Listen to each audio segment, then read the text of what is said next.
সূর্যের প্রকাশ অন্ধকারকে দূর করে দেওয়া সেই মহানায়ক। এই সূর্যের প্রকাশ যখন পৃথিবীতে এসে পৌঁছয় কি হয়? এই পৃথিবী জেগে ওঠে, প্রত্যেক প্রাণী জেগে ওঠে, মানুষ জেগে ওঠে, নিজের কর্ম করেন, জীবন যাপন করেন। এই ঘুমের মৃতপ্রায় স্থিতি কাটিয়ে উঠে জীবন যাপন করতে শেখেন। এটাই হলো প্রভাব সূর্যের প্রকাশের। এবার এই প্রকাশ যে সূর্যের থেকে পাই তিনি কি করেন? তিনি নিজেকে জ্বালান আমাদের জীবন প্রদান করার জন্য। প্রত্যেকটা মুহূর্ত তিনি তাপ সহ্য করেন আমরা যাতে সেই প্রকাশ লাভ করি।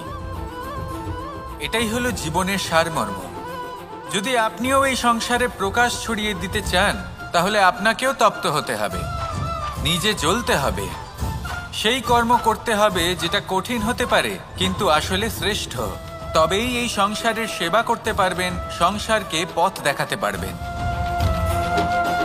নিজের অন্তরের প্রকাশ জাগ্রত করুন, তবেই সেই সকল ব্যক্তি যারা পাপের অন্ধকারে নিমজ্জিত হয়ে আছেন তারা জাগ্রত হবেন।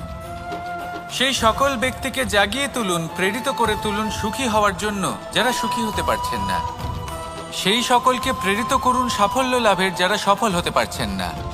নিজের অন্তরের সূর্যকে জাগ্রত করুন, চারিদিকে শুধু প্রকাশই প্রকাশ হবে, জীবনই জীবন থাকবে, আনন্দই আনন্দ থাকবে। আর এই মন বারবার প্রসন্ন চিত্তে বলে উঠবে রাধা রাধা।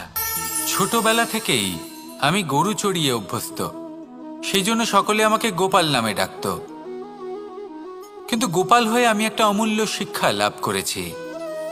আমি দেখেছি যে গৌশালাতে অনেক বাছুরের মধ্যে একটি গাই তার নিজের বাছুরকে অবশ্যই চিনে ফেলে। যেখানে সমস্ত বাছুর একই রকম দেখতে এবং প্রত্যেকের স্বরও সমান, তারপরেও সকল বাছুরের মধ্যে নিজের বাছুরকে ঠিক চিনতে পেরে যায় এবং তার সাথেই থাকে। ঠিক এইরকমই কিছুটা হয় আমাদের কর্ম এবং তার কর্মফল। আপনি সবার মাঝে থেকেও কোনো কর্ম যদি করেন, সেই কর্মফল সবার মধ্যে আপনাকে চিনে ফেলবে এবং আপনার সাথেই থাকবে। তাই যখনই কর্ম করবেন ভেবে চিন্তে করবেন। কোনো কর্ম করার আগে একবার ভেবে দেখুন, তাহলে জীবনে বারংবার অনুতপ্ত হতে হবে না।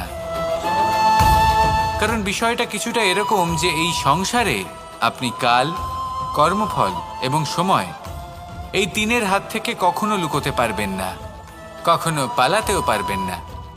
আসুন আমার সাথে ভালোবেসে বলুন রাধা রাধা। আভূষণ কার না ভালো লাগে এই আভূষণ? আমরা পরিশ্রম করি, ধন অর্জন করি আর আভূষণ কিনে থাকি, কখনো নিজের জন্য, কখনো বা তাদের জন্য যাকে আমরা ভালোবাসি, বা তাদের জন্য যাকে আমরা সম্মান করি। হয়তো সেই জন্যই সীতা চূড়ামণি ধারণ করেছিলেন এবং আমি সামন্তকমণি। কিন্তু এটাই কি সেই প্রকৃত আভূষণ যা আপনার মূল্য বৃদ্ধি করে? না। শ্রীরামের আভূষণ হলো ওনার নম্র ভদ্র ব্যবহার।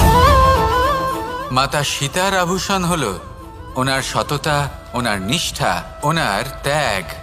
অর্জুনের আভূষণ ছিল ওনার একাগ্রতা।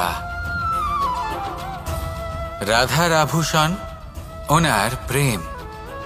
এই আভূষণ কোথাও নেই, আপনার মনে আছে। যদি আপনার মনে মিষ্টতা থাকে, তা শান্ত হয়, তাতে সততা থাকে, নিষ্ঠা থাকে এবং প্রেম থাকে, তাহলে আপনার অন্য আর কোনো আভূষণের কোনো প্রয়োজন নেই। আপনি যতই ভিড়ের মাঝে থাকুন আপনার ঔজ্জ্বল্য চোখে পড়বে। আসুন আর আমার সাথে ভালোবেসে বলুন রাধা রাধা। প্রেমের পরিভাষা আসলে কি? ভিন্ন ভিন্ন ধরনের ব্যক্তি, ভিন্ন ভিন্ন ধরনের প্রেমী, আলোচক বিভিন্ন ধরনের পরিভাষা প্রদান করেন এই প্রেম নিয়ে। কিন্তু প্রত্যেকের মনেই কখনো কখনো এই প্রশ্ন এসেছে, এই ভালোবাসা আসলে কি? নিজের প্রিয়তমকে জয় করাই কি প্রেম? চার হাত এক হয়ে যাবার নামই কি প্রেম? নিজের আবেগ ব্যক্ত করাই কি ভালোবাসা? না। প্রেমের অর্থ কাউকে লাভ করা নয়, বরং তার মাঝে বিলীন হয়ে যাওয়া। যদি কারোর হাত ধরে থাকি তাহলে আজীবন তার সাথে পথ চলা হলো প্রেম। প্রেম শুধুমাত্র সেটা নয় যা প্রেমী আর প্রেমিকার কেশদামে মালা বেঁধে দেয়। মাতা পিতার জন্য দিনরাত পরিশ্রম করা, নিজের পরিবারের জন্য দিনরাত পরিশ্রম করা, সেটাও প্রেম। নিজের বন্ধুদের জন্য, আপনজনের জন্য সবকিছু উজাড় করে দেওয়ার নাম হলো ভালোবাসা।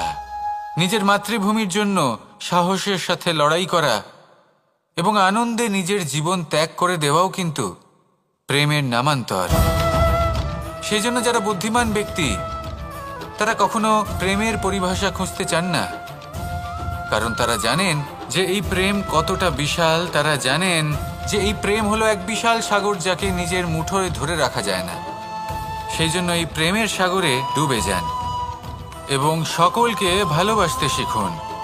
যদি সবাইকে ভালোবাসতে পারেন তাহলে তাদেরও কল্যাণ হবে যারা আপনাকে ভালোবাসে, তাদেরও কল্যাণ হবে যাদেরকে আপনি ভালোবাসেন, আর আপনারও কল্যাণ হবে। আর তখন এই মন ভালোবেসে বলবে রাধা রাধা।